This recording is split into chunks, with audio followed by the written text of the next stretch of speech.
Je vais peut-être commencer par me présenter. Je suis Michel Lidoro, kinésithérapeute ostéopathe, directeur du Centre d'enseignement et de recherche en biokinergie et aussi d'un collège d'ostéopathie et donc fondateur de cette méthode que je vais vous présenter. La biokinergie, c'est une méthode de soins manuels qui a pour objectif de rétablir l'équilibre général du corps dans sa dimension à la fois physique, énergétique et psychique. Elle est enseignée depuis 1983. Elle est pratiquée par un certain nombre de praticiens, environ 1000, essentiellement des masseurs kinésithérapeutes, puisqu'elle rentre dans la spécificité de cette discipline. Elle agit par des mobilisations et des stimulations qui sont conformes au décret de compétence de cette profession. Elle est bien sûr également pratiquée par des médecins, des ostéopathes, à qui elle enrichit énormément l'approche spécifique ostéo-articulaire et myofaciale, mais aussi à qui elle permet de conjuguer une action énergétique associée. Et elle est enfin pratiquée par des dentistes pour son approche crânio-dentaire. Les objectifs de la biokinergie sont de remonter à l'origine des différentes perturbations en redonnant au corps sa mobilité, sa souplesse et en rétablissant les échanges circulatoires, énergétiques et nerveux qui sont à l'origine des déséquilibres biologiques. La biokinergie regroupe 3 actions fondamentales. Une action énergétique et réflexe qui s'appuie sur la stimulation des points d'acupuncture et des points réflexes. Une deuxième action myofaciale, c'est-à-dire qui met en jeu les muscles et leurs enveloppes, les fascias. Elle a pour objectif de détendre les muscles et donc ces membranes que sont les fascias. Une troisième action ostéo-articulaire et viscérale qui vise à redonner aux os et aux organes leur mobilité. Donc on va voir chacune de ces actions et comment on agit à chaque niveau.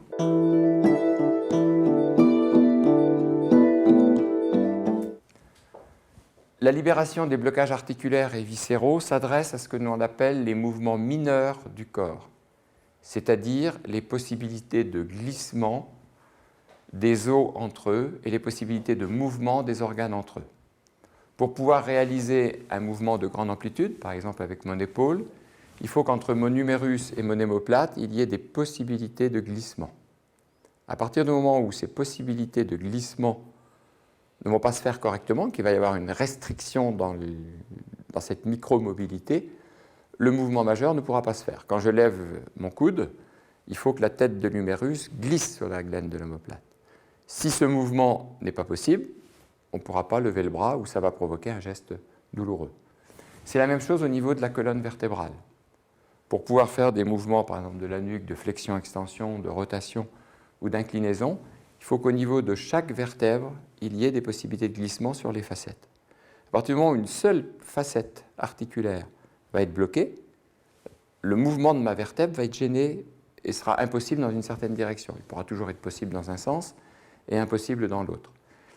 Autour de ce blocage va s'installer des contractures qui font que l'ensemble de mon rachis cervical va se retrouver bloqué ou gêné dans son fonctionnement.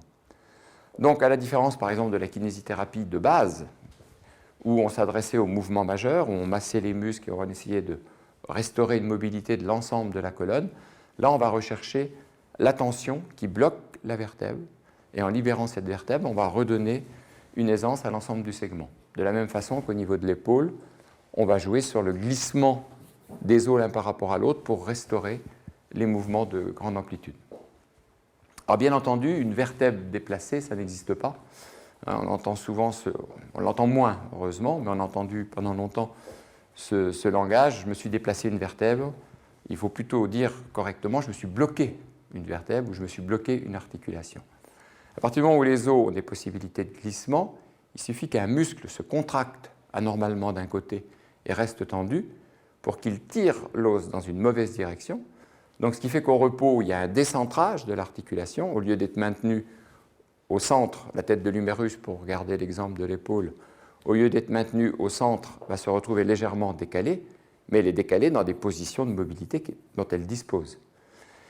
Donc le blocage va être entretenu par cette tension sous l'action d'un arc réflexe, d'un courant électrique quelque part au niveau neurologique, qui entretient la contracture. Donc le principe de toutes les actions, quelles qu'elles soient, c'est de libérer cet arc réflexe, cette intensité neurologique qui entretient la contracture, pour qu'une fois que la contracture sera libre, l'os se recentre et retrouve une possibilité de mouvement dans les deux sens. Alors comme une articulation possède 3 plans, il faut que ça soit dans les deux sens des 3 plans. Ces blocages articulaires vont avoir une incidence importante pour la santé qui va bien au-delà de l'articulation. Bien sûr, à partir du moment où vous allez avoir un blocage, que ce soit d'une cervicale avec des contractures autour, secondaires, ou pour reprendre l'exemple de l'épaule, d'une épaule, il va y avoir une gêne dans les mouvements, voire une douleur importante ou faible au repos ou dans les mouvements, mais ces blocages peuvent venir irriter certains nerfs, irriter certains vaisseaux, et à ce moment-là provoquer, si c'est certains nerfs, des névralgies. Ou si c'est au niveau d'une lombaire, que ces tensions musculaires autour du blocage compriment le nerf sciatique, provoquer une sciatique. Il y a bien sûr des sciatiques qui vont être dues à des hernies discales, mais il y a des sciatiques qui sont simplement dues à des tensions sur le trajet du nerf. Où là, on a des actions intéressantes. Bien entendu, s'il y a une hernie discale, on est dans un autre cas qui peut nécessiter la chirurgie. Donc, le but en libérant ces micro-mouvements, en libérant ces blocages, c'est de redonner aux os, aux muscles leur mobilité, leur souplesse, mais aussi de libérer toutes les compressions vasculaires et nerveuses qui peuvent provoquer, je vous l'ai dit, des névralgies, mais aussi perturber le fonctionnement des organes à distance. Pour qu'un organe fonctionne correctement, il reçoit son influx nerveux, il reçoit son alimentation sanguine et il élimine ses déchets via les vaisseaux. À partir du moment où il va y avoir une irritation de ces vaisseaux ou de ces nerfs, l'influx nerveux est perturbé, donc la commande de l'organe est perturbée, l'apport nutritif est perturbé et l'élimination des toxines, des déchets est également perturbée.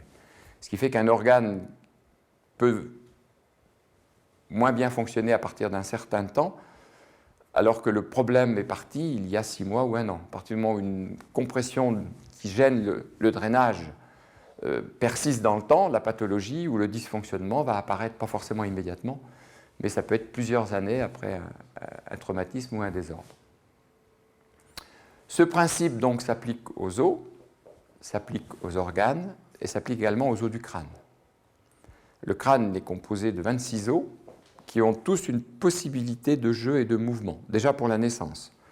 Au moment où le crâne passe dans le détroit inférieur de la maman, au niveau du périnée, il faut que les os se chevauchent pour que la tête puisse passer, pour diminuer son diamètre.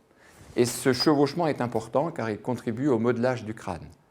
À partir déjà où une maman a un bassin de travers, donc un détroit inférieur déformé, le crâne va subir des pressions plus importantes à certains endroits qu'à un autre. Je ne parle pas quand il y a eu les ventouses ou les forceps, où il y a d'autres déformations qui s'installent.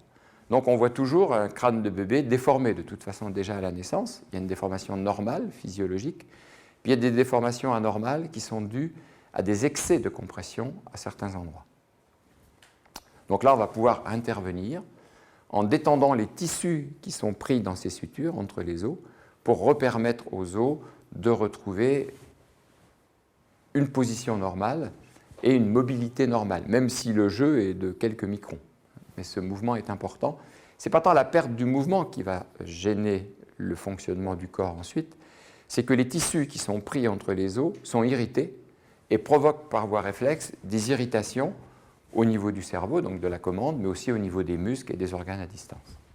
Toutes ces actions articulaires, crâniennes, viscérales vont être complémentaires.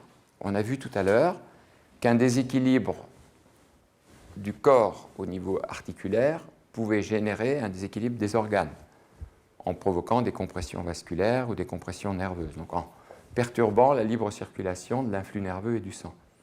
En sens inverse, ce qu'il faut savoir, c'est que tous nos organes, je vous ai parlé tout à l'heure de fascia, ça va être la deuxième action que je vais développer, tous les organes sont enveloppés par un tissu conjonctif, un tissu qui les relie entre eux et qui les rattache aux parois, donc aux parois musculaires et aux parois osseuses, ce qui fait que nos organes sont suspendus à notre squelette. De même que nos muscles, nos vaisseaux et nos artères, nos nerfs sont rattachés les uns aux autres et raccrochés au squelette par ces membranes de tissu conjonctif qu'on appelle les fascias. À partir du moment où un organe ne va pas bien fonctionner, que les membranes autour vont être tendues, ces tensions vont se répercuter au niveau musculaire, qui vont donc générer des blocages articulaires et provoquer des douleurs en bout de course.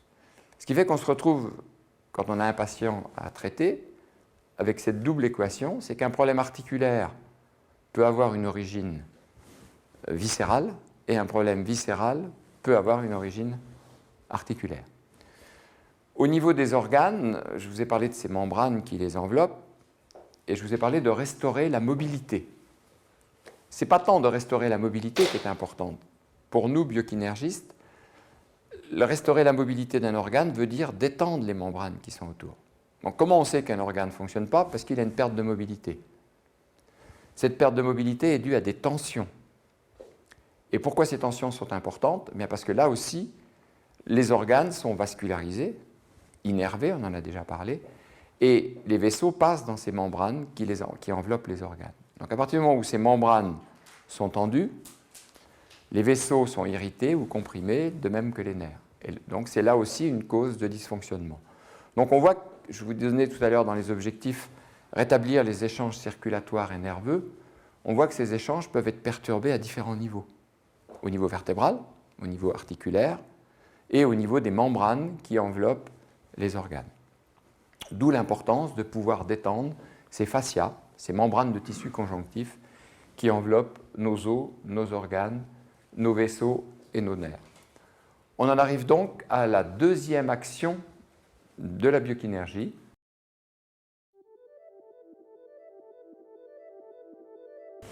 Donc les fascias, je vous l'ai dit, ce sont des membranes de tissu conjonctif, membranes transparentes.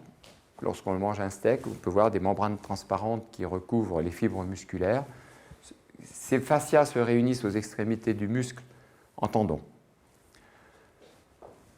Tous les muscles du corps étant enveloppés par ces fascias vont fonctionner en chaîne. C'est-à-dire qu'on a une multitude de muscles, mais ils vont pouvoir être coordonnés et fonctionner en chaîne. Par exemple, si j'élève la main pour la poser à la tête, c'est une succession de muscles qui se sont contractés en même temps. Et tous ces muscles sont reliés par des membranes sans discontinuité. C'est-à-dire que les fascias vont relier les muscles, les envelopper, les cloisonner, mais les relier les uns aux autres. Donc le corps humain sur un plan musculaire va fonctionner en chaîne.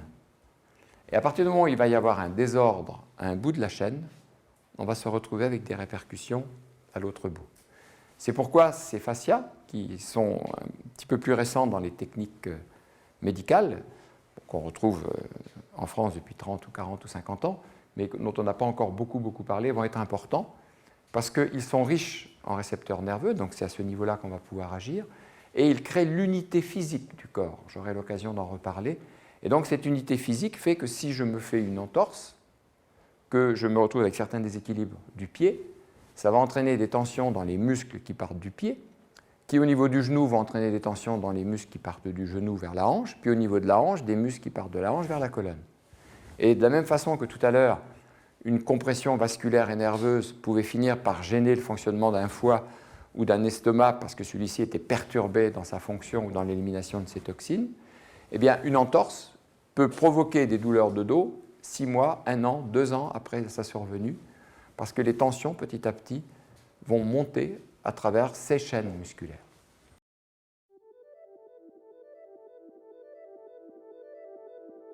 Je vous disais tout à l'heure qu'un problème articulaire pouvait avoir une origine viscérale, un intestin qui fonctionne mal, accumulation de toxines, tension des membranes qui l'enveloppent, qui finissent par tendre les muscles sur lesquels s'insèrent ces membranes et bloquer, dans un deuxième temps, le rachis. Au niveau articulaire et musculaire, c'est la même chose. On a bien sûr des muscles courts qui maintiennent la cohésion des articulations, et on a des muscles longs qui les mobilisent et qui se relaient les uns les autres. À partir du moment où il va y avoir un blocage articulaire, on l'a vu dans l'exemple cervical, il y a des contractures de défense qui sont là autour et qui font mal. Mais à partir du moment où des muscles longs sont tendus, les os qui sont à leur extrémité se retrouvent bloqués. Donc cette notion d'intrication des désordres articulaires, organiques et musculaires, ça va correspondre à la dimension physique dans un jargon un petit peu plus professionnel, à l'action biomécanique de la biokinésie. Donc restaurer la mobilité des structures et la souplesse des tissus qui maintiennent en cohésion et qui mobilisent ces structures. Ces actions, donc on l'a vu, sont complémentaires dans le sens où, lorsque vous avez mal, par exemple, pour revenir à un exemple des vertèbres cervicales, ou on peut prendre la même chose au niveau des dorsales, prenons l'exemple de douleurs dorsales, ces douleurs dorsales peuvent être des blocages articulaires qui entraînent des contractures de défense superficielles. Ou ça peut être des tensions musculaires qui convergent au niveau d'une vertèbre et qui finissent par bloquer cette vertèbre. Donc là, on se retrouve par rapport aux différentes disciplines qui existent avec des indications différentes. Si c'est une vertèbre qui s'est bloquée, c'est des capsules, c'est des ligaments, c'est des muscles courts qui, très profonds, sont bloqués, sont tendus. Là, il va falloir mobiliser les vertèbres pour l'atteindre. Et si vous allez voir à ce moment-là un kiné qui vous fait du massage classique, qui masse les contractures qui sont secondaires à ce blocage vertébral, vous avez des douleurs qui augmentent, puisqu'on agit sur la conséquence. Si des muscles se contractent pour se protéger et défendre d'un problème plus profond, et qu'on vient titiller, excusez-moi l'expression, ces muscles, on réactive leur inflammation. Donc là, à ce moment-là, une action articulaire va être meilleure et efficace, puisqu'on va s'adresser à la cause. Mais dans le sens inverse, vous avez par exemple des patients qui ont vu des ostéopathes ou des médecins de médecine physique, enfin des praticiens qui vont agir sur la mobilité articulaire et qui n'ont pas eu de résultat. Et lorsqu'ils vont être massés tout simplement par un kiné, vont trouver un soulagement, voire une guérison rapide, parce que c'est le muscle qui est en cause. Donc tout dépendra si ces muscles longs sont accessibles ou si les muscles courts le sont ou pas. Donc quand il va s'agir de muscles longs, on va pouvoir les avoir directement sous les mains, même s'ils sont profonds. En revanche, dès qu'il s'agira de muscles courts, les muscles courts vont bloquer les os et on ne pourra pas les corriger sans avoir une mobilisation des articulations entre les mains. Donc la même chose pour les organes, il va falloir prendre les organes, les mobiliser les uns par rapport aux autres, ou les mobiliser par rapport aux parois, c'est-à-dire aux muscles et aux os sur lesquels les membranes qui attachent ces organes au squelette s'insèrent. Donc voilà pour les deux actions physiques. Je les ai remontées dans l'ordre pour comprendre que nos structures, la mobilité de nos structures, dépend de l'état de tension des tissus qui les enveloppent et qu'il y a une réciprocité. Mais l'état de tension des tissus qui les enveloppent va dépendre de la libre circulation de l'influx nerveux et des liquides dans ces tissus. Ce qui nous amène à notre première action, ou la troisième si je les prends dans le sens inverse, qui est l'action énergétique et réflexe, qui a pour but de rétablir les échanges circulatoires, nerveux et énergétiques qui se font dans ces tissus.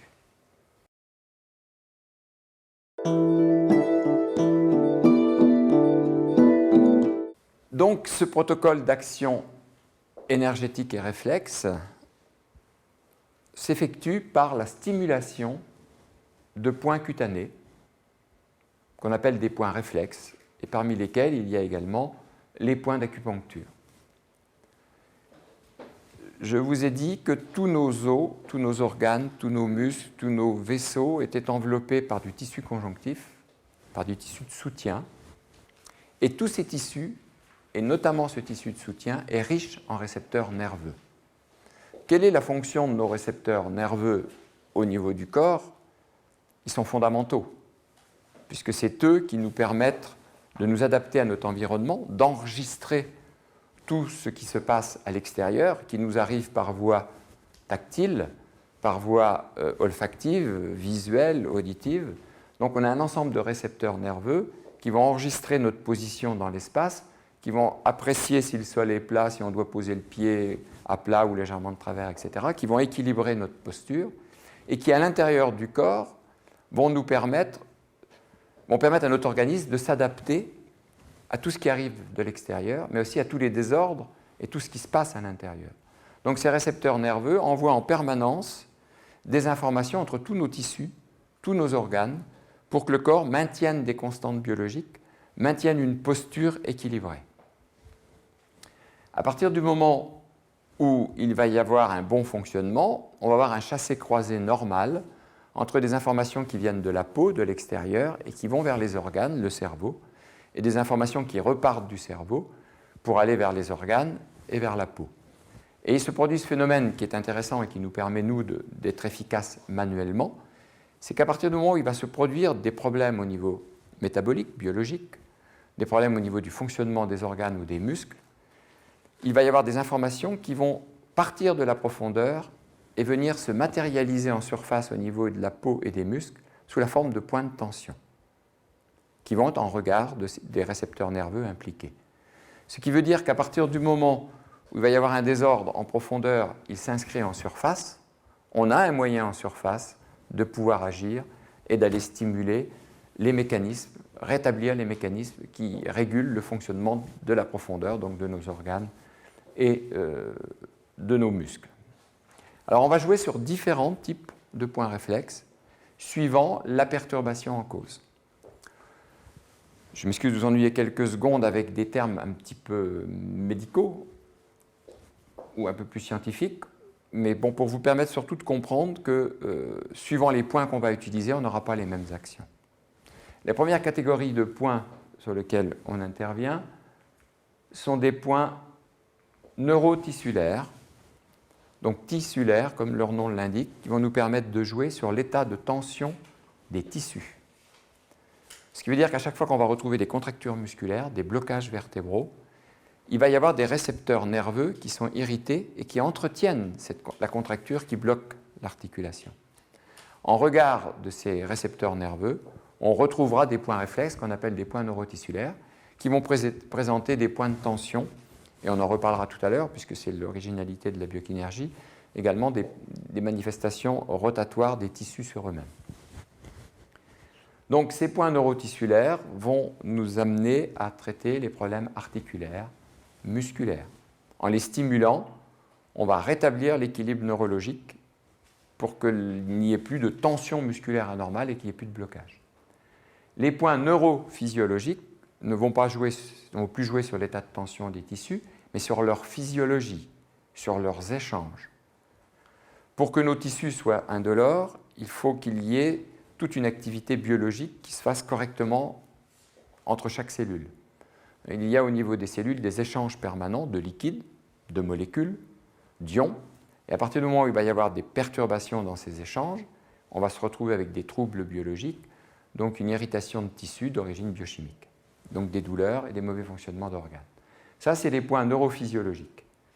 La troisième catégorie de points, donc l'un pour détendre les tissus, l'autre pour jouer sur leur métabolisme, sur leur activité biologique. Et le troisième point va être important, ce sont les points d'acupuncture. Je vais t'amener à reparler un peu de médecine chinoise dans quelques minutes. Donc tous ces points, les points d'acupuncture, eux, vont nous permettre de jouer sur les méridiens, sur tout le réseau énergétique de la médecine chinoise. Donc là, on rentre dans une autre discipline qui est complètement intégrée dans la biokinésie, où l'individu va être traité dans sa globalité non seulement physique, c'est-à-dire articulaire, musculaire, viscérale, comme on vient de le voir, mais aussi énergétique et en rapport avec l'environnement. La quatrième catégorie de points qu'on va utiliser sont des points de réflexologie. C'est un paramètre un petit peu plus annexe dans notre discipline, mais qui est important. C'est qu'il y a, pareil au niveau du corps, des zones où il n'y a pas seulement un point en relation avec le foie, en regard du foie, mais on va voir par exemple sur le pied, sur l'oreille, sur certaines zones du corps, la représentation de tout l'individu. C'est-à-dire qu'au niveau d'un pied, on va retrouver des points qui sont en relation avec chaque zone du corps. Et on pourra être amené dans nos traitements à aller stimuler certains de ces points, le point du foie au niveau du pied, pour rétablir un bon fonctionnement du foie. Donc on voit que, si je reprends l'exemple du foie, pour rétablir un bon fonctionnement du foie, on pourra aller jouer directement sur les tissus qui enveloppent le foie, pour amener une meilleure vascularisation et une meilleure innervation. On pourra peut-être aller libérer la vertèbre bloquée qui gêne le fonctionnement du foie. On pourra peut-être aller stimuler un point d'acupuncture en relation avec le méridien du foie ou aller stimuler un point réflexe. Comment on fera le choix? On verra ça tout à l'heure. Je vous ai parlé de l'action énergétique. L'action énergétique a pour but de réguler l'information entre tous les tissus du corps, entre le cerveau, la moelle épinière et tous les tissus du corps, de façon à ramener des échanges circulatoires, nerveux, métaboliques et biochimiques corrects. On a vu qu'on pouvait jouer, nous on va jouer au niveau énergétique, donc pour rétablir ces échanges circulatoires, nerveux, métaboliques et biochimiques, sur deux types de points, les points d'acupuncture, ce qui va m'amener à vous repréciser la notion de médecine chinoise, et les points donc neurophysiologiques. Les uns vont agir sur des méridiens, par le biais des méridiens, les autres directement en regard de ces points sur l'organe ou les tissus concernés.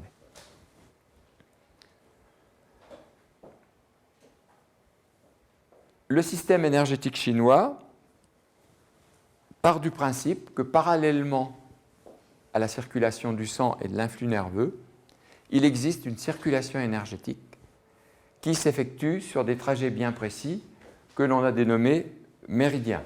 On voit ici au centre du triangle un homme avec des trajets qui représentent les méridiens d'acupuncture, les méridiens de la médecine chinoise.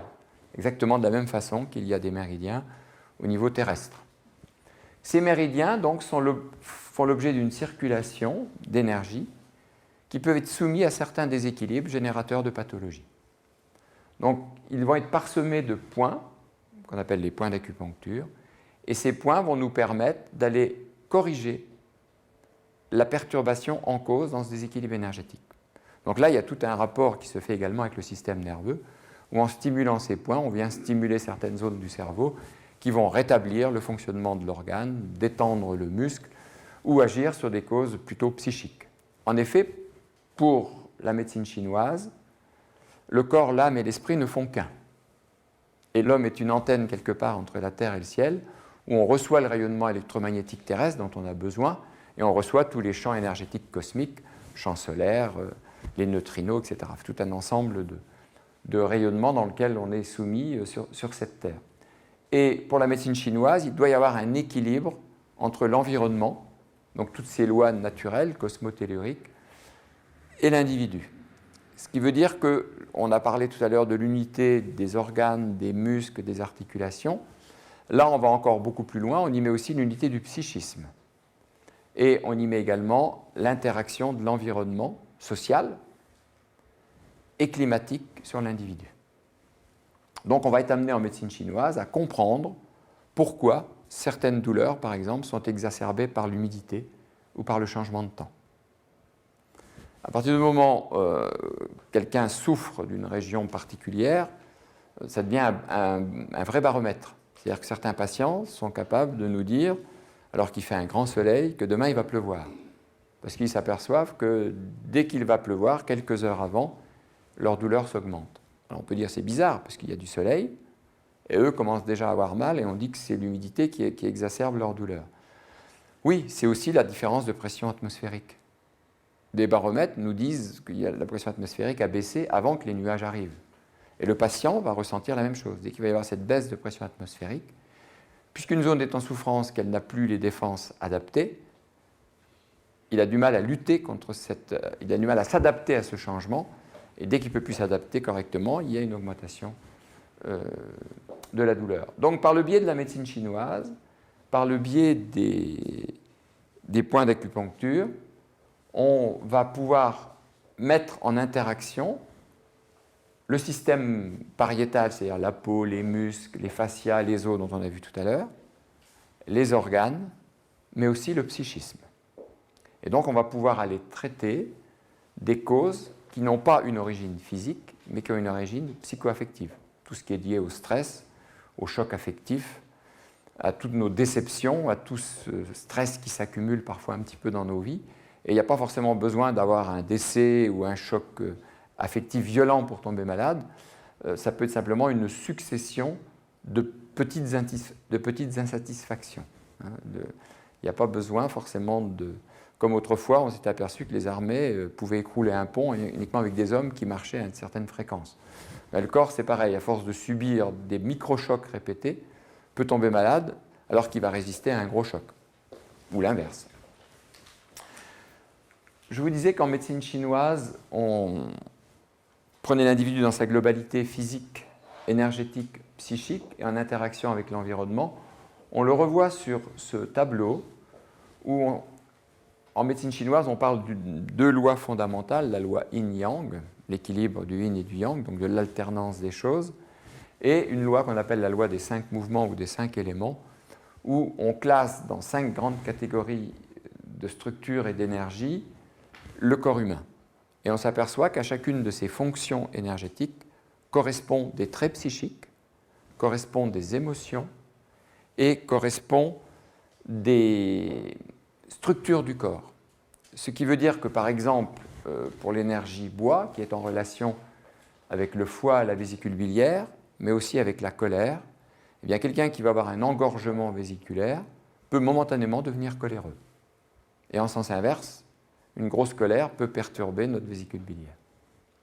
Les reins, pour prendre un autre exemple, au niveau de l'eau, sont en relation avec la volonté, la décision et la peur, mais aussi avec le rein et la vessie. S'il y en a parmi vous qui ont eu un jour un gros choc, qui ont frôlé un accident par exemple, ils s'aperçoivent qu'ils ont tout de suite envie d'aller faire pipi.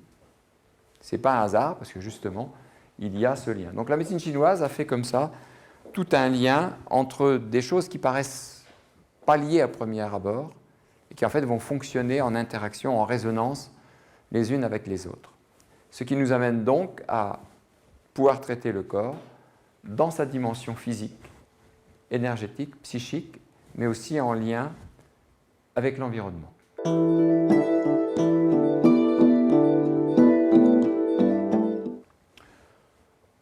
Donc les 3 actions de la biokinergie, énergétique et réflexe, myofaciale, ostéo-articulaire et organique, vont être complètement indissociables dans notre approche.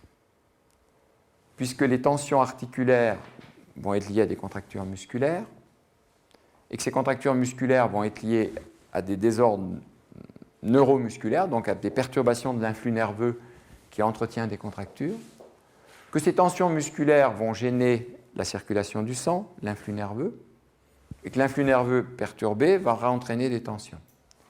Donc on se retrouve avec tout un ensemble de déséquilibres qui nous amènent à traiter le corps dans sa globalité, physique, fonctionnelle, et à travers l'interaction structure, fonction, psychisme.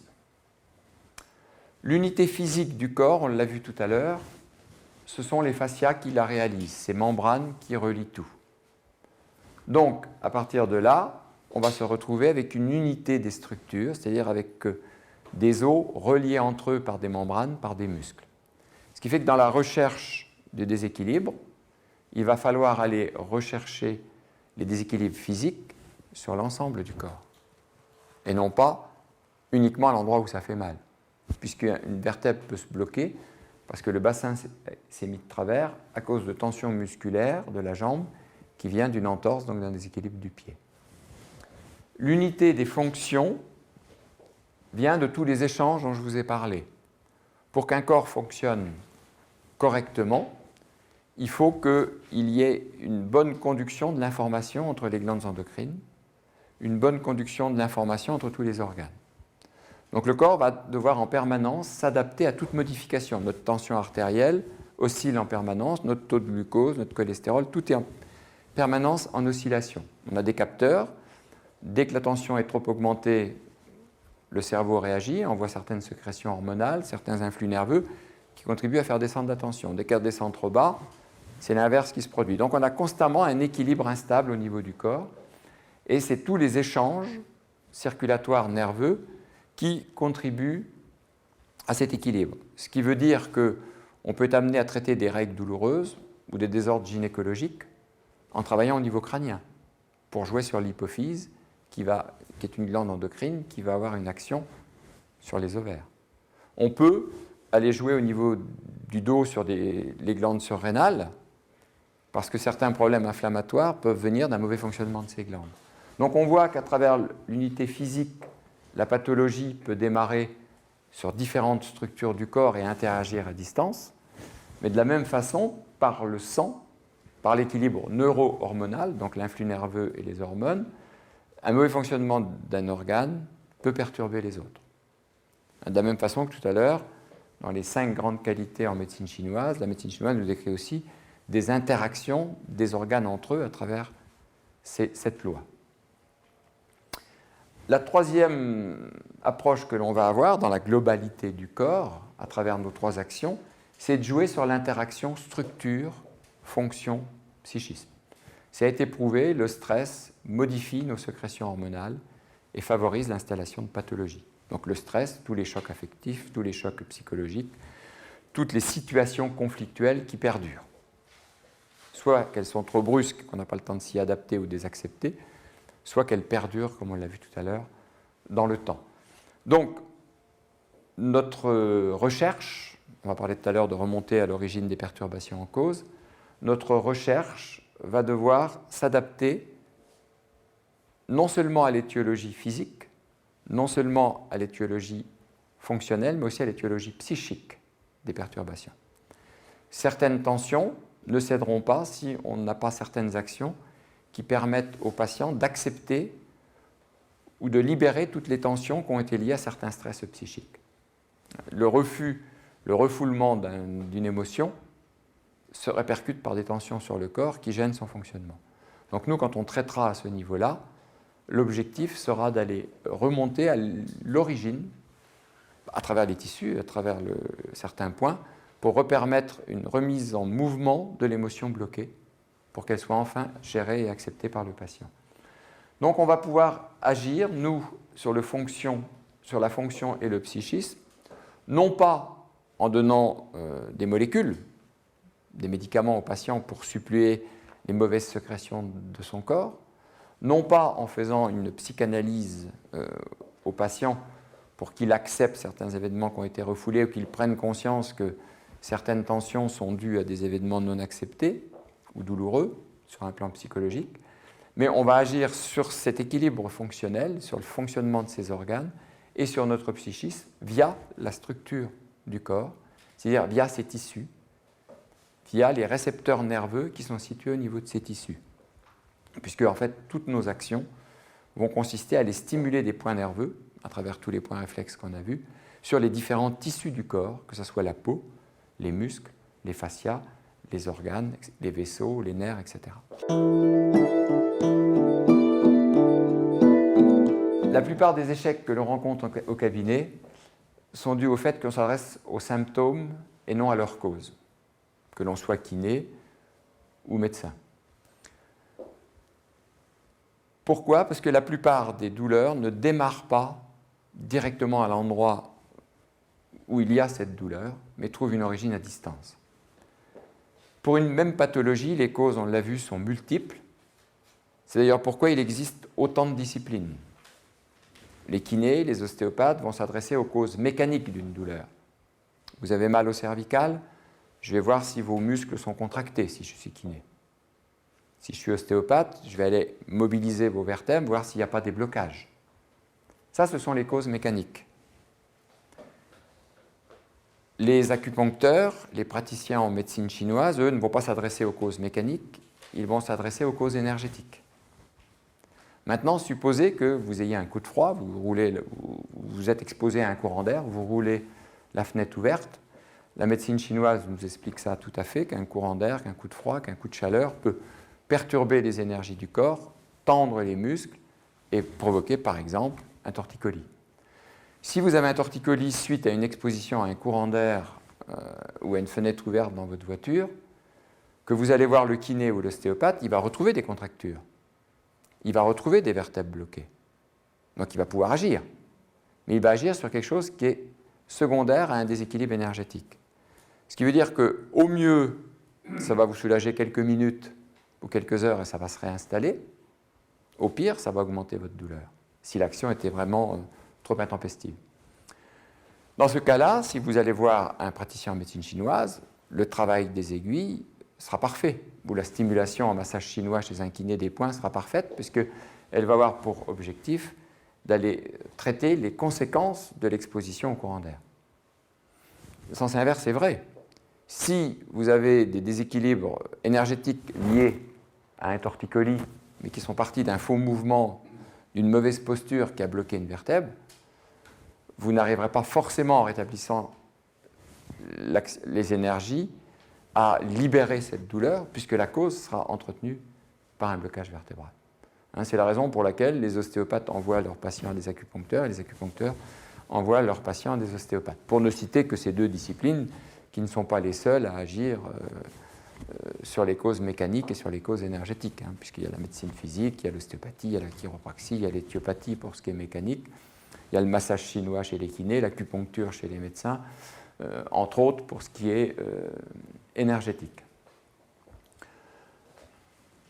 Si la cause, par contre, est due à du stress, ou la cause est due à des chocs psycho-affectifs, il va de soi qu'il y a une autre catégorie de profession qui sera indiquée, c'est les psychiatres, les psychologues, les psychothérapeutes, pour pouvoir jouer, ou les praticiens en relaxation, en sophrologie ou autre, pour pouvoir jouer sur la cause psychique.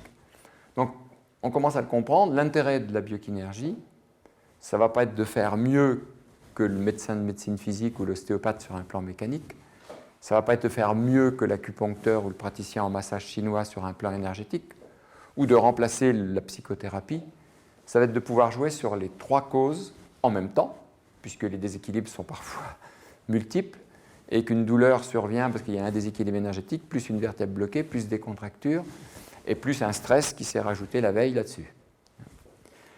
Donc ça va être pouvoir agir sur toutes les causes, quelle que soit leur origine. Et que si vous allez voir un patient, vous allez voir un thérapeute en tant que patient parce que vous avez une douleur, si c'est mécanique, il pourra intervenir, si c'est énergétique, il pourra intervenir, si c'est musculaire, il pourra intervenir, et qu'il va avoir des réponses adaptées à toutes ces causes. Il est en effet important de comprendre que la maladie n'est pas un hasard, mais précisément l'accumulation d'une multitude de déséquilibres que l'on a donc résumé sur cette vidéoprojection. On voit que à l'origine des pathologies fonctionnelles, à l'origine de certaines maladies, du déséquilibre biologique ou tout simplement d'une baisse de la vitalité, d'une fatigue, d'une méforme, eh bien on peut avoir tout un ensemble de désordres que l'on a vus, qui vont des tensions musculaires au blocage articulaire, en générant éventuellement des compressions vasculaires ou nerveuses. Ça peut être un mauvais fonctionnement des organes, ça peut être des déséquilibres énergétiques, où la médecine chinoise va nous offrir un champ d'action intéressant, ou tout simplement des désordres psycho-affectifs. Mais le plus souvent, on a parlé tout à l'heure de l'unité du corps, où un problème du pied peut, à travers les chaînes musculaires, entraîner un problème de lombaire, ou un problème de crâne entraîner un problème de lombaire. Quand on additionne tout ce qui, à partir des désordres articulaires et musculaires, peut s'empiler et converger sur une zone, plus tout ce qui énergétiquement peut venir converger sur une zone, tout ce qui, par une origine psycho-affective, peut encore venir converger, on s'aperçoit que bien souvent, dans un torticolis, ce n'est pas uniquement le courant d'air, ce n'est pas uniquement la contracture, ce n'est pas uniquement le blocage, ce n'est pas uniquement le stress, c'est parfois tout ça. C'est pour ça qu'il y a des fois où vous avez, pour prendre l'exemple d'une douleur, une douleur ponctuelle ou un organe qui fonctionne mal, vous allez voir n'importe quel thérapeute, à condition qu'il exerce correctement son art, et vous allez être guéri, parce que le problème est simple. Et à d'autres moments, il faudra accumuler toutes ces corrections pour avoir un résultat. Ce qui fait qu'en biokinéergie, parfois, on a des résultats immédiats, avec peu d'action, et d'autres fois, il va falloir 2, 3, 4 séances pour que le résultat tienne et soit acquis. En général, quand il faut plusieurs séances, ça veut dire que ce n'est pas parti de la veille et qu'il y a un ensemble de déséquilibres qui se sont accumulés au cours des années. Il va de soi que plus on avance en âge, plus il peut y en avoir, sauf si on est correctement suivi et qu'on a un entretien où au fur et à mesure que ces déséquilibres s'installent, on les libère par 2 ou 3 séances annuelles. Donc, tout ce que l'on va accumuler va petit à petit finir par converger sur certaines zones et provoquer des douleurs et des maladies. Et donc il faut bien comprendre que si le matin, en vous penchant au-dessus de votre lavabo, vous vous déclenchez un lumbago, ce n'est pas le poids de la brosse à dents que vous avez soulevé. Okay ?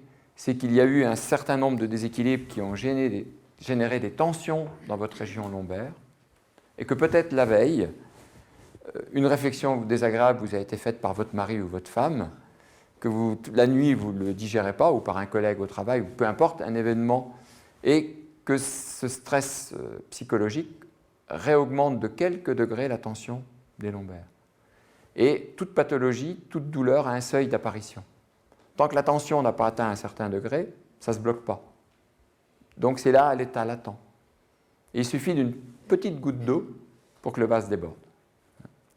Et donc bien souvent, on ne comprend pas pourquoi, alors qu'on avait passé une excellente journée la veille, par exemple, d'un seul coup, on se réveille, on n'avait pas mal, tout allait bien, on a fait du sport, tout était parfait, et puis on se réveille le matin, on est bloqué. Qu'est-ce qu'on a fait la nuit? La nuit, le cerveau, il a digéré un tas de choses qu'il n'avait peut-être pas forcément réussi à accepter dans la journée, il y repense, ça rajoute momentanément une petite tension, parce que dès que le cerveau pense, il déclenche des choses. On ne peut pas penser sans qu'il y ait des faits. Vous pensez que vous êtes sur la plage, au soleil, si on est des hommes que les femmes sont belles, si on est des femmes que les hommes sont beaux et bien musclés, et il y a une détente qui s'installe. Si vous pensez à un événement douloureux de votre vie, il y a automatiquement des tensions qui s'installent.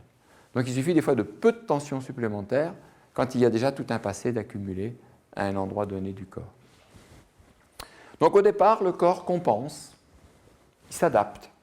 Vous avez une entorse du pied, ce n'est pas facile de marcher le pied de travers, vous remettez le pied à plat, vous rééquilibrez votre genou, et vous voyez, pour que mon pied soit à plat, c'est ma colonne qui s'est mise de travers.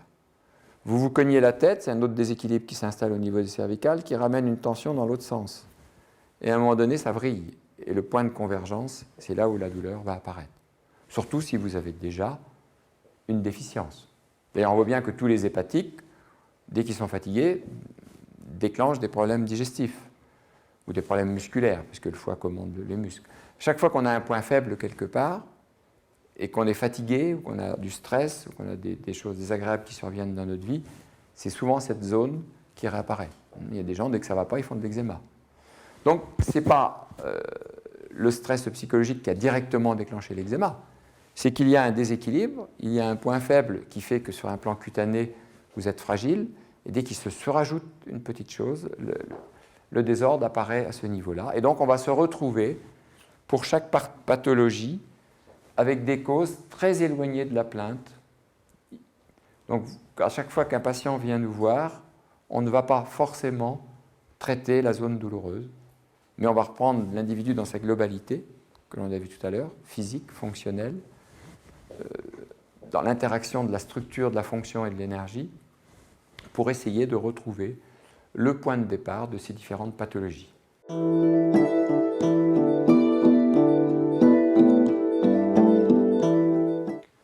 Comment va-t-on débroussailler tous ces déséquilibres, tous ces désordres?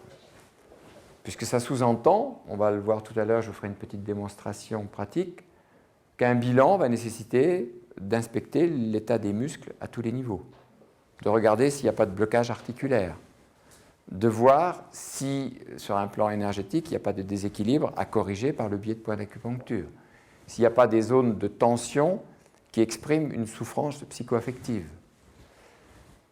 Ça pourrait paraître très complexe, puisqu'en fait, il faudrait pouvoir être capable de faire les bilans d'un kiné, d'un ostéopathe, d'un acupuncteur, tout ça réuni.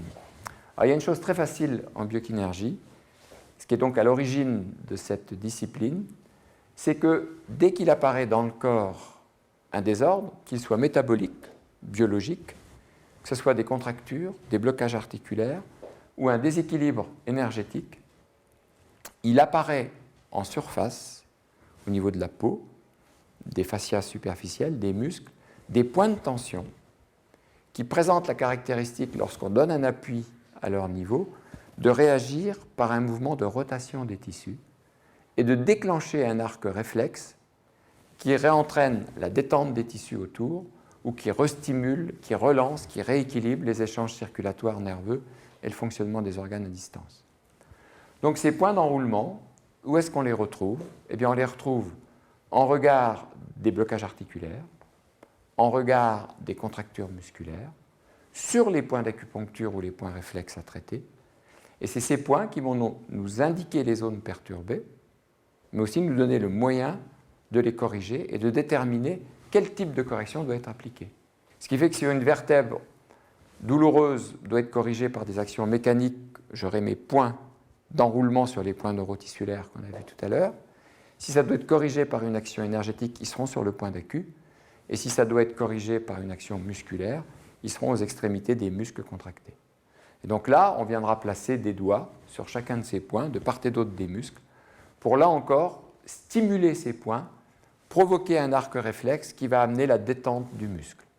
On va accompagner le mouvement de raccourcissement ou de rallongement des muscles en cause. Et à partir de ce moment-là, au bout d'une certaine position, l'influx nerveux qui entretenait la tension disparaît. Et c'est exactement comme si j'appuie sur l'interrupteur, il n'y a plus de courant, il n'y a plus de lumière.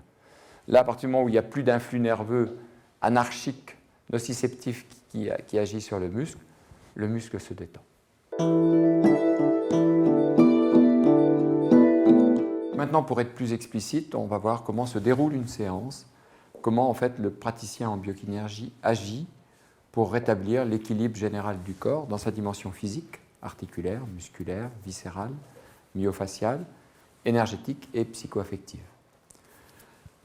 Un traitement commence déjà par un interrogatoire. On a vu que les désordres du corps étaient multiples, que les points d'enroulement tissulaire vont nous permettre de les retrouver facilement, on va voir comment, mais l'interrogatoire aussi va être un élément d'avoir des pistes de recherche.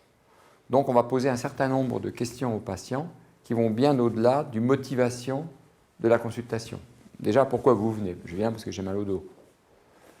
Après, on va avoir tout un interrogatoire sur les circonstances d'apparition de ces douleurs. Si le patient commence à nous décrire que c'est des douleurs qui sont plutôt nocturnes, on va s'orienter vers des pathologies d'origine inflammatoire. Donc, on sait déjà que la médecine chinoise, les points d'acupuncture vont mieux répondre à ces perturbations d'origine inflammatoire que des problèmes mécaniques, articulaires ou musculaires.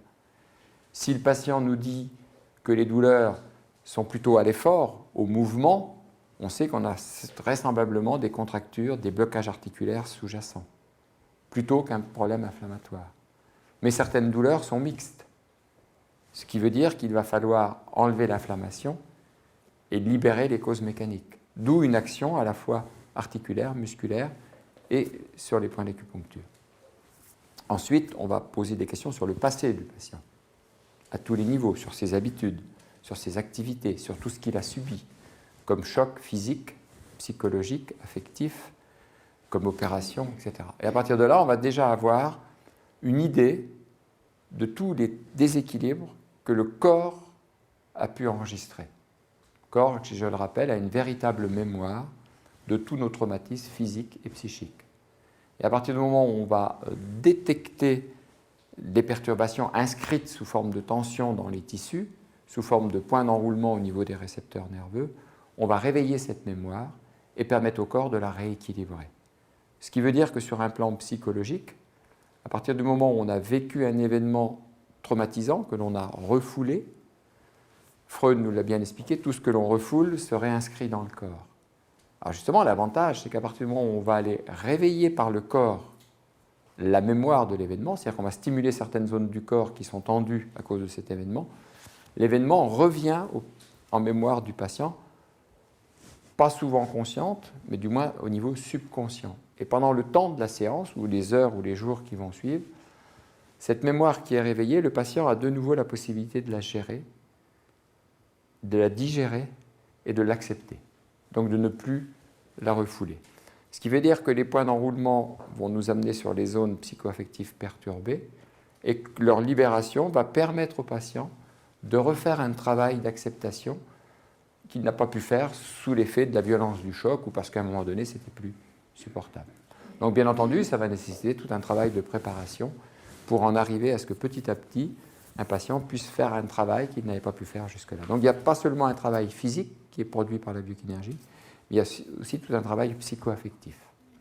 Et souvent, les patients, quand ils sortent de nos séances, nous disent qu'ils ont l'impression d'avoir laissé des valises. On a l'impression, après une séance, d'être léger, de re-respirer, d'avoir un ballon d'oxygène, de ne plus avoir toutes ces tensions qui nous oppressent aussi bien. Et quand on dit tension, c'est aussi bien tension physique que psychique. L'une générant l'autre et l'inverse. Voilà, donc nous allons voir maintenant sur un patient comment comment on agit, comment on intervient et comment se déroule une séance. Après un interrogatoire méticuleux qui nous aura indiqué les zones douloureuses, les zones perturbées, et qui nous aura indiqué tout l'historique qui a pu amener ces désordres, on va procéder à un bilan global du corps. Le bilan se fait de la tête aux pieds. Qu'est-ce que l'on va rechercher? Toutes les zones de tension musculaire. Là, je vais rester volontairement sur cette patiente qui présente des douleurs cervicales, uniquement au niveau du rachis, mais la palpation des muscles devrait s'effectuer depuis le haut du cou jusque dans les pieds. À partir de ce bilan musculaire, je vais passer à un bilan articulaire, où par exemple pour le rachis, je vais mobiliser successivement les vertèbres dans certains mouvements pour m'apercevoir par exemple qu'ici on a toutes les vertèbres cervicales hautes qui sont bloquées dans une position de rotation gauche. Ce qui veut dire que si on demande vraisemblablement à cette personne de faire des mouvements de rotation complets du cou, elle ira beaucoup moins loin à droite qu'à gauche. Donc je vais repérer les zones vertébrales qui présentent des restrictions de mobilité. Donc on a toute la partie haute des vertèbres cervicales, on a une 7e cervicale, on a un ensemble de vertèbres dorsales aussi qui vont présenter des restrictions de mobilité. Donc on va examiner comme ça tout le rachis. On fera la même chose pour les membres supérieurs et inférieurs. Donc là, on aura déjà des informations de savoir si nous avons des articulations bloquées de façon plus importante ou des muscles bloqués de façon plus importante. Donc ça, c'est le bilan physique, articulaire et musculaire. Vous allez vous mettre sur le dos, s'il vous plaît.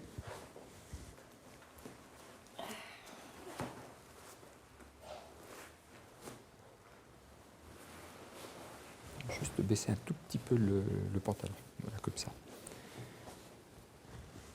Après un bilan articulaire et musculaire, on va faire un bilan énergétique.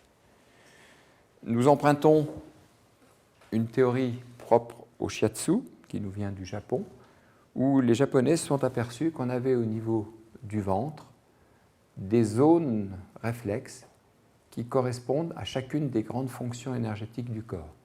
Donc par la palpation de ces zones, on va pouvoir vérifier l'état énergétique de chacune des fonctions.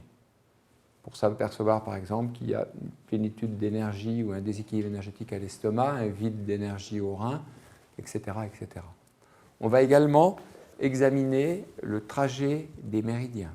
À partir du moment où un méridien de la médecine chinoise va être perturbé, on va retrouver des signes palpatoires au niveau de ce méridien qui vont nous indiquer que, par exemple, sur son méridien du poumon, il y a un déséquilibre. Ensuite, on n'aura plus qu'à explorer les points du ou des méridiens perturbés pour rechercher le point à traiter.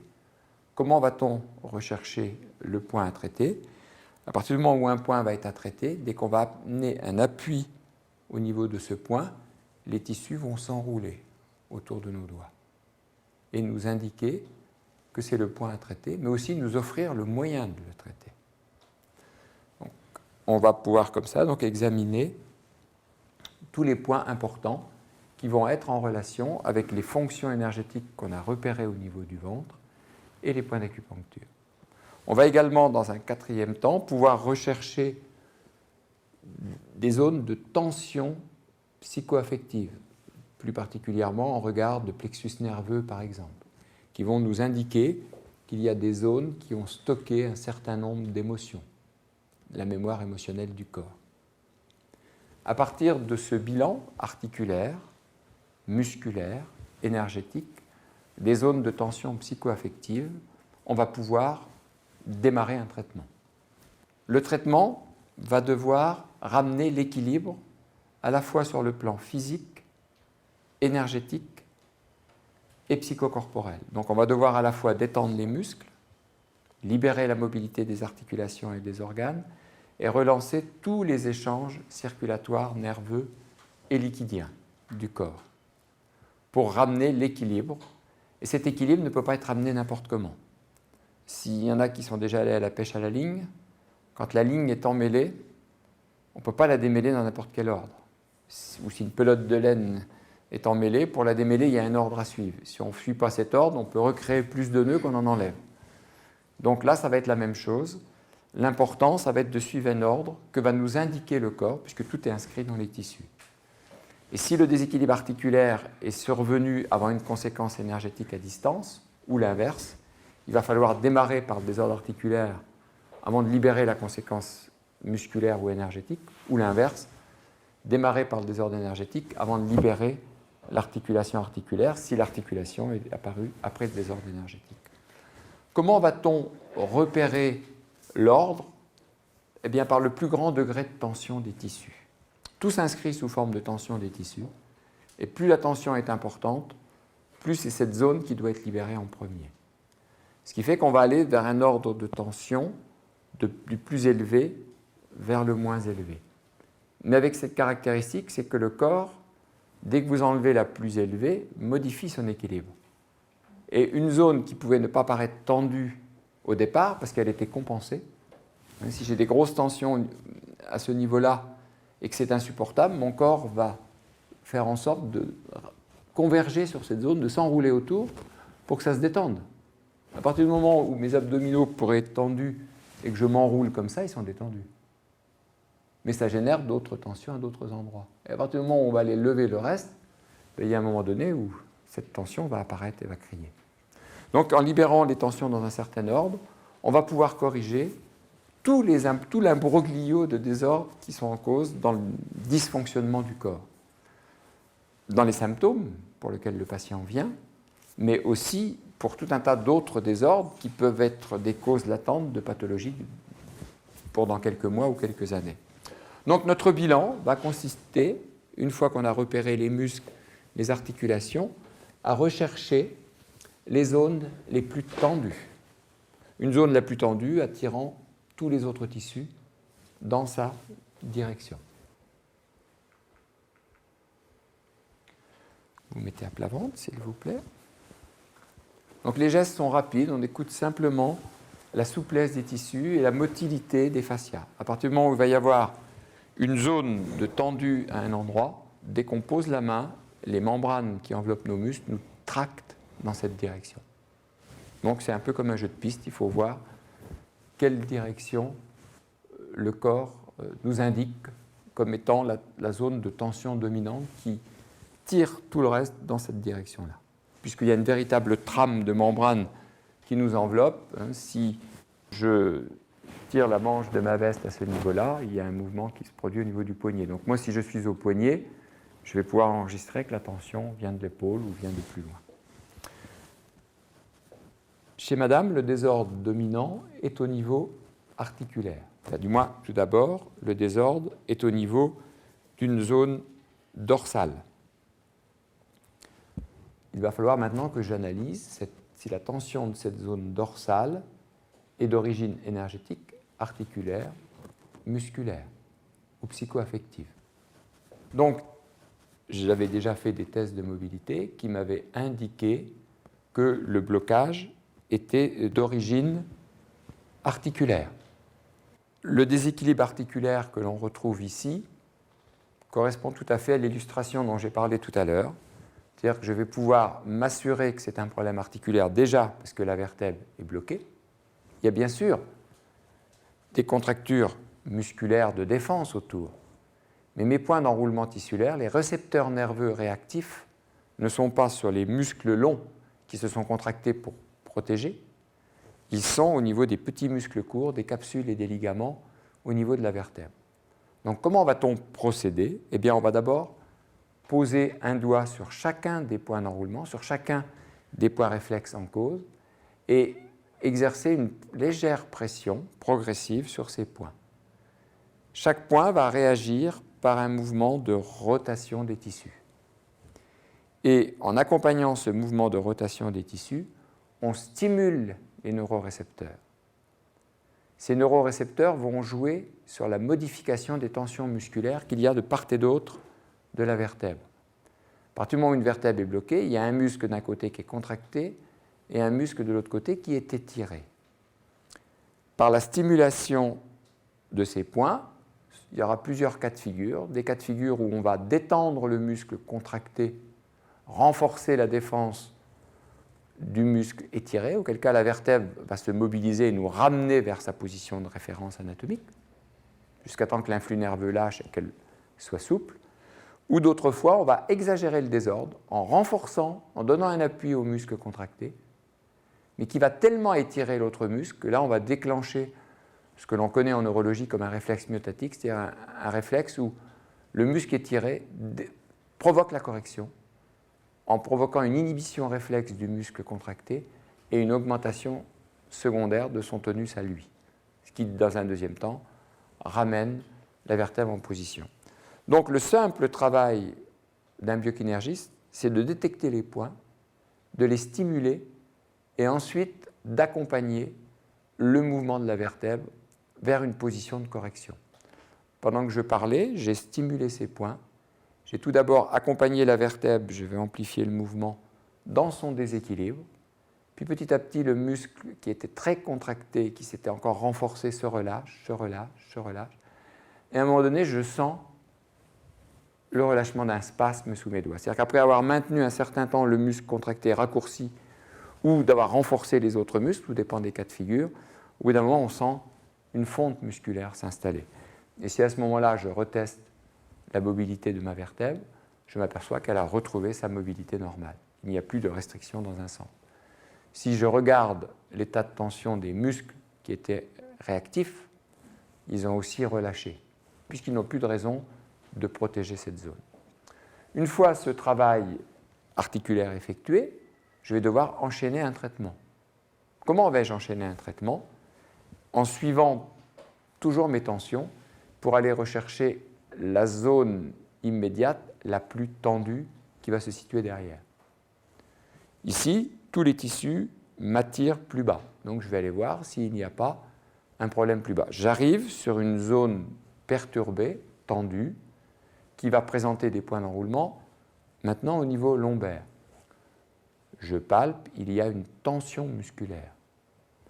J'analyse la vertèbre, il y a aussi une perte de mobilité. Je regarde où sont mes points d'enroulement tissulaire. Il n'y a pas de point d'enroulement tissulaire en regard de la vertèbre. Il n'y a pas de point d'enroulement tissulaire au niveau des muscles. Il y a simplement 2 points d'enroulement tissulaire de part et d'autre du rachis au niveau des muscles, mais en lien avec les points d'acupuncture. Donc là, je vais simplement faire une stimulation de point d'acupuncture. Comment on stimule un point d'acupuncture? On ne fait pas de la digitopuncture, du massage chinois en massant le point. On ne met pas une aiguille dans le point. On accompagne simplement en plaçant 2 doigts autour la rotation des tissus au niveau du point d'acupuncture. J'accompagne donc ce mouvement de rotation des tissus et j'ai donc mes tissus qui vont s'enrouler sous mes doigts, exactement comme ils s'enroulent autour d'une aiguille en acupuncture. On verra tout à l'heure pourquoi. Et simplement en maintenant cette rotation, j'étire des fibres nerveuses au niveau de la structure du point d'acupuncture et les fibres nerveuses sont très sensibles à l'étirement, à la pression, et dès qu'on vient stimuler une fibre nerveuse, soit par étirement, soit par compression, soit par application de chaleur, soit par la piqûre de l'aiguille, peu importe, le point envoie une information via la moelle épinière jusqu'au cerveau qui lui donne l'ordre correcteur. Donc on est véritablement dans une stimulation réflexe. Petit à petit, mes points qui se sont enroulés vont se détendre, se relâcher, jusqu'au moment où je n'ai plus cette perception de rotation et mes tissus retrouvent un flottement. Je sais que mes points d'acupuncture à ce moment-là sont libres, et s'ils sont libres, ça veut dire que l'organe en question, le trouble métabolique en question, n'envoie plus d'informations au tissu périphérique. S'il n'y a plus d'informations, comme quoi il y a un problème, c'est que le problème est réglé. Quand vous avez un voyant lumineux qui s'allume dans votre voiture et que le garagiste intervient, s'il intervient correctement, il ne doit plus y avoir de voyant lumineux allumé. Là, ça va être la même chose. Une fois mes points d'acupuncture traités, je suis mes tensions qu'ils m'amènent sur une sacro-iliaque que j'avais repérée tout à l'heure comme étant tendu et bloqué dans sa mobilité. Je regarde où sont mes points. Ils ne sont pas au niveau des points neurotissulaires liés au blocage articulaire. Ils ne sont pas sur les points d'acupuncture du méridien de la vessie. Ils sont aux extrémités d'un segment musculaire tendu.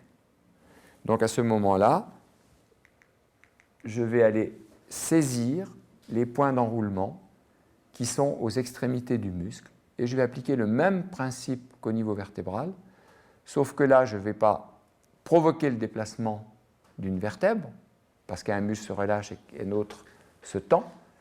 Je vais simplement provoquer une torsion du muscle sur lui-même et un raccourcissement du muscle, que je vais maintenir, que je vais accompagner, que je vais maintenir, jusqu'à un moment donné où l'arc réflexe, l'influx nerveux qui entretient cette tension, disparaît et où mon muscle relâche son spasme. Donc le principe au niveau articulaire et musculaire, c'est de provoquer une stimulation qui entraîne une contraction ou un relâchement des tissus, ou relâchement d'un côté, contraction de l'autre. À partir du moment où on est sur un os ou sur un muscle qui se contracte ou qui se relâche, il y a un mouvement qui s'installe. Donc on ne provoque pas des mobilisations comme on pourrait le faire dans certaines techniques de kinésithérapie ou d'ostéopathie, où on mobilise les os. On vient stimuler des récepteurs nerveux qui déclenchent un influx nerveux, qui entraîne une contraction, et c'est le corps lui-même qui se mobilise. Le rôle du thérapeute étant d'accompagner le mouvement jusqu'à une position d'équilibre qui permet le relâchement. Donc en fait, notre rôle, c'est, une fois qu'on a localisé les points à traiter, c'est d'appliquer la bonne correction, point d'acu, muscle, os, organes, de provoquer un réflexe de correction et d'accompagner les tissus dans la position qui va permettre le relâchement.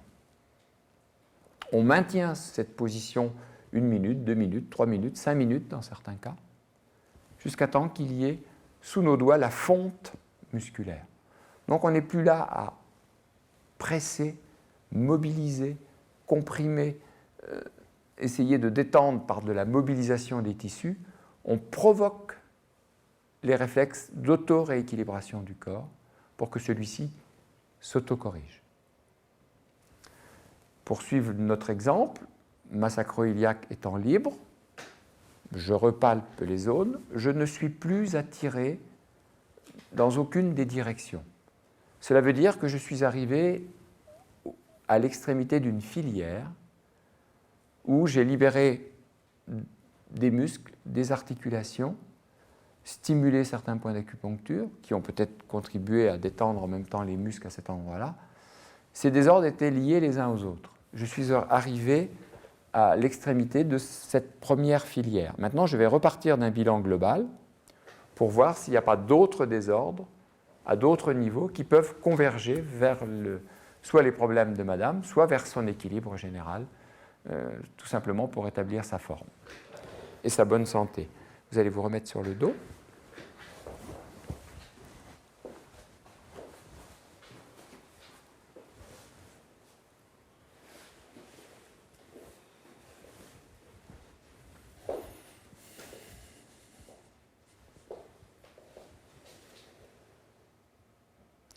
L'examen de madame m'avait révélé des tensions tout à l'heure au niveau de son plexus nerveux.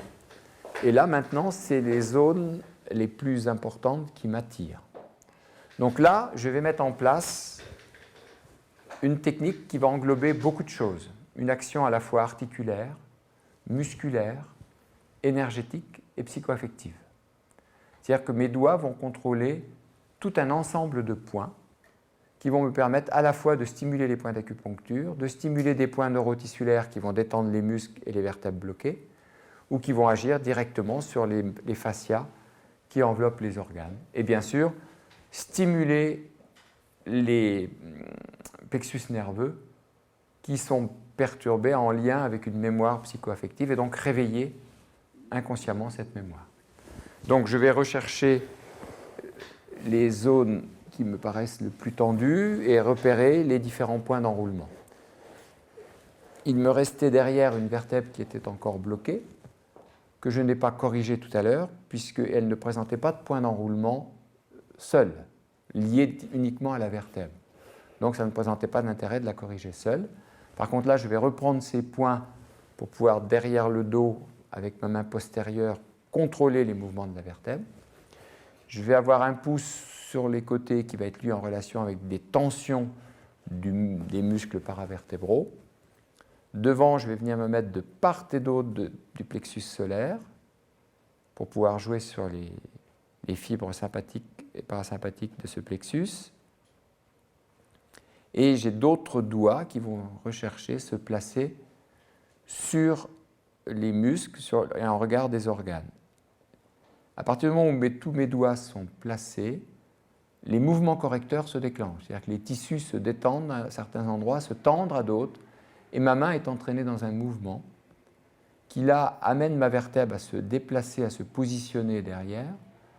Je sens que mon pouce bouge pour détendre les muscles paravertébraux sur le côté, et j'ai mes attentions et mes doigts qui sont en contact avec l'estomac, qui lui aussi se mobilise pour aller détendre les fascias qui l'enveloppent, tout en stimulant sous un doigt un point d'acupuncture. Donc là, je me retrouve dans une action, voilà, où tout s'est mis en mouvement sous mes doigts pour accompagner la détente des muscles et la position de l'estomac dans l'espace qui permet le relâchement des membranes qui sont autour, tout en donnant des informations au cerveau par voie réflexe à partir de certains points.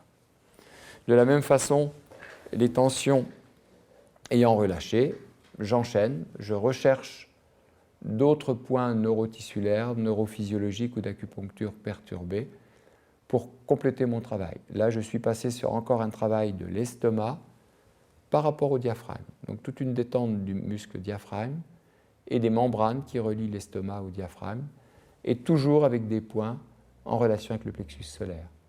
C'est-à-dire qu'en fait, la zone stomacale, la zone du diaphragme, ne vont se relâcher complètement que lorsque tout un travail subconscient ou inconscient se sera fait pour que le plexus nerveux qui était tendu, contracté, se relâche, puisque c'est lui qui est en fait le point de départ de toutes les tensions musculaires et digestives que l'on a dans cette zone.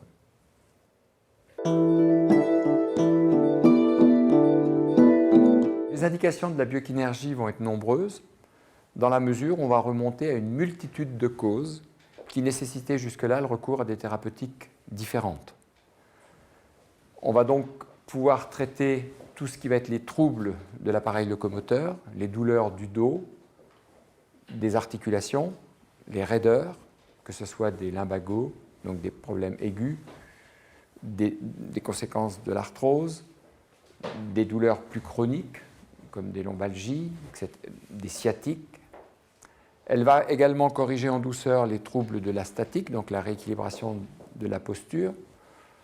On va pouvoir soulager tous les problèmes fonctionnels, digestifs, circulatoires, ORL ou autres, en partant bien sûr du principe que la biokinénergie ne traite que les désordres fonctionnels. C'est-à-dire toutes ces douleurs, toutes ces pathologies qui ne sont pas graves, mais qui handicapent notre vie de tous les jours. Il n'est bien sûr pas question de traiter en biokinénergie les pathologies graves, les pathologies infectieuses, le cancer, la tuberculose ou autres. Ce qui ne veut pas dire qu'on ne pourra pas aider un patient à être soulagé de certaines souffrances secondaires, par exemple à des métastases, à une pathologie cancéreuse, mais on ne prétend nullement pouvoir intervenir sur ces pathologies graves. Donc elle va traiter tout ce qui est pathologie fonctionnelle. Ça s'applique bien sûr à l'adulte, mais aussi à l'enfant, où on va pouvoir traiter très tôt les conséquences de blocage crânien, par exemple, des souffrances qui vont être dues à ces blocages. On pourra par exemple agir sur les régurgitations, sur des otites chroniques, sur les troubles du sommeil, sur un bébé qui pleure anormalement. Ça veut dire qu'il y a une souffrance qui ne peut pas exprimer, mais qui est là, et qu'on va pouvoir retrouver dans les tissus. Plus tard, on va pouvoir jouer au cours de l'adolescence sur d'éventuels retards scolaires, sur des troubles du comportement, sur une hypernervosité, sur des manques d'attention. Hein, on a d'excellents résultats à ce niveau-là qui sont relayés par les enseignants. C'est-à-dire que souvent les parents nous disent « L'instituteur, lorsque j'ai rencontré, m'a dit qu'il ne comprenait pas ce qui s'était passé. D'un enfant turbulent, on est passé à un enfant beaucoup plus calme. Bon, on ne change pas la nature profonde des gens, mais on peut améliorer des choses. Les enfants qui voient de seul coup leur carnet scolaire remonter, quand on est capable de pouvoir libérer des souffrances qui perturbaient en fait l'attention ou les capacités intellectuelles de l'enfant. Elle va donc agir sur toute la sphère psychique, libérer toutes les conséquences du stress, tout ce qui va être dépression. Je ne parle pas bien sûr des dépressions graves, mais tout ce qui est dépression courante, les angoisses, la spasmophilie, les troubles du sommeil, là aussi les troubles du comportement. On va pouvoir bien sûr assister les sportifs dans la préparation aux compétitions et dans la récupération.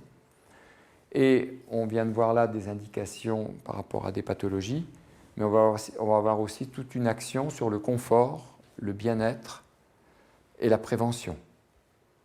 Comme en médecine chinoise, comme en Chine, certains de nos patients prennent l'habitude de venir 2 ou 3 fois par an, au changement de saison par exemple, ou à des périodes un peu plus difficiles de leur vie, pour effacer tous les méfaits qui se sont installés dans leur corps depuis les dernières séances, afin d'éviter une récidive. Donc une action préventive, une action de confort et de bien-être, puisqu'on en retire un grand confort intérieur, un soulagement psychique important, et bien sûr des actions curatives sur les troubles de la santé.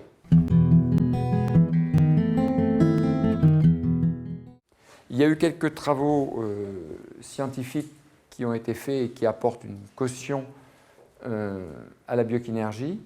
La première a été faite à l'INSERM de Montpellier au niveau de la structure des points d'acupuncture, et elle démontre que anatomiquement, les points d'acupuncture correspondent à des cheminées neurovasculaires, donc à des vaisseaux et des nerfs enroulés en spirale, enveloppés dans du tissu conjonctif d'emballage, lui-même torsadé, et que ces fibres torsadées présentent des capacités de déformabilité réversibles. Ce qui veut dire qu'à partir du moment où il y a un problème, elles s'enroulent sur elles-mêmes, et que cet enroulement peut être corrigé, ramené en position de rotation normale. Donc ces travaux expliquent une grande partie de notre geste, puisqu'effectivement, dès qu'on arrive sur ces points, les tissus, à l'aide de notre pression, s'enroulent et se déroulent sur nos doigts. Et d'après le docteur Ozièche qui a fait ces travaux, elle dit plus il y a un degré de spiralisation important, plus les structures concernées présentent des capacités de mobilité et de déformabilité.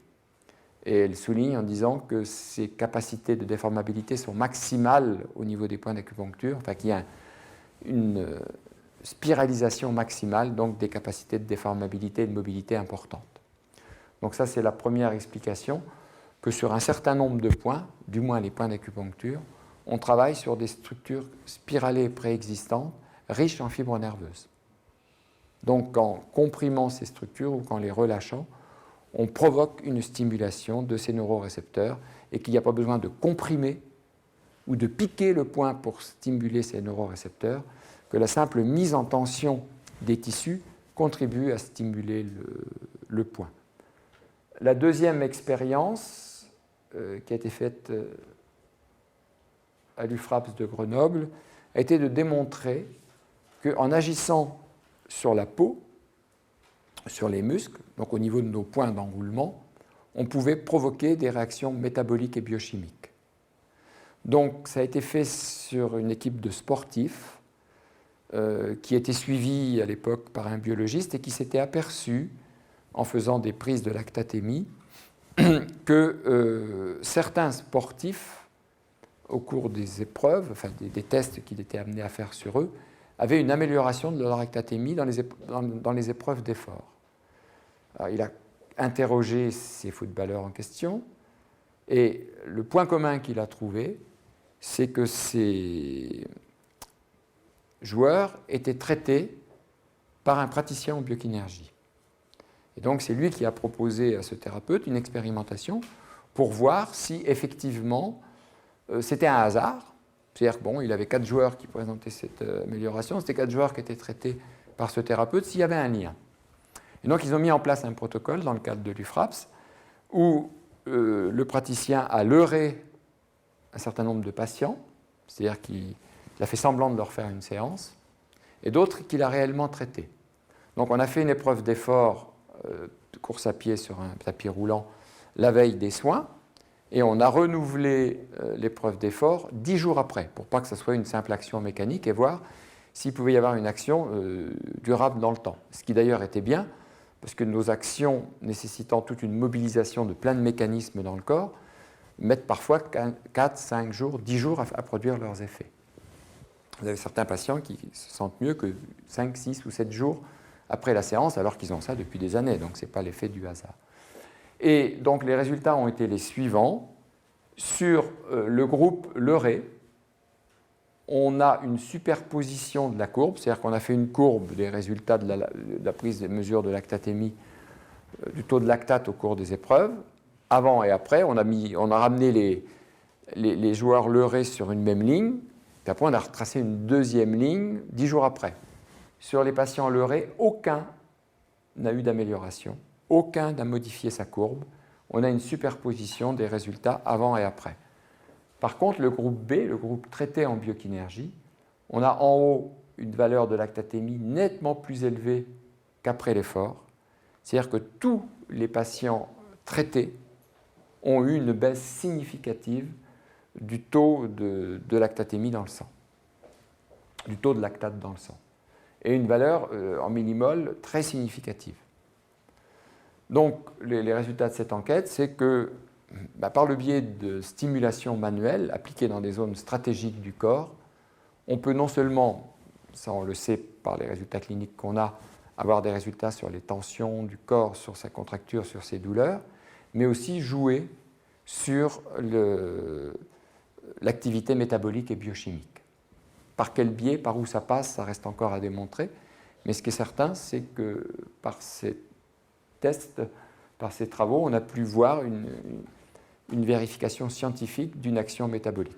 Je l'ai personnellement renouvelé au niveau de la VO2 max sur des sportifs, où sur 20 patients traités, 10 leurrés, 10 soignés, il y a eu 4 patients qui ont modifié leur VO2 max, pareil en épreuve d'effort, sur 10. Donc ce n'est pas la totalité comme c'était le cas là.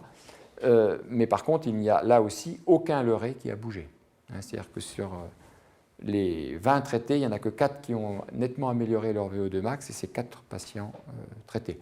Après, bien sûr, dans nos cabinets, on s'aperçoit tous les jours que certains patients voient une amélioration de leur diabète, de leur cholestérol, de leur taux de PSA ou autre, quand il s'agit bien sûr de troubles fonctionnels où il n'y a pas, par exemple dans le pancréas, une déstructuration totale du pancréas, où là, de toute façon, on ne pourra rien faire. Voilà, écoutez, je vous remercie pour votre attention.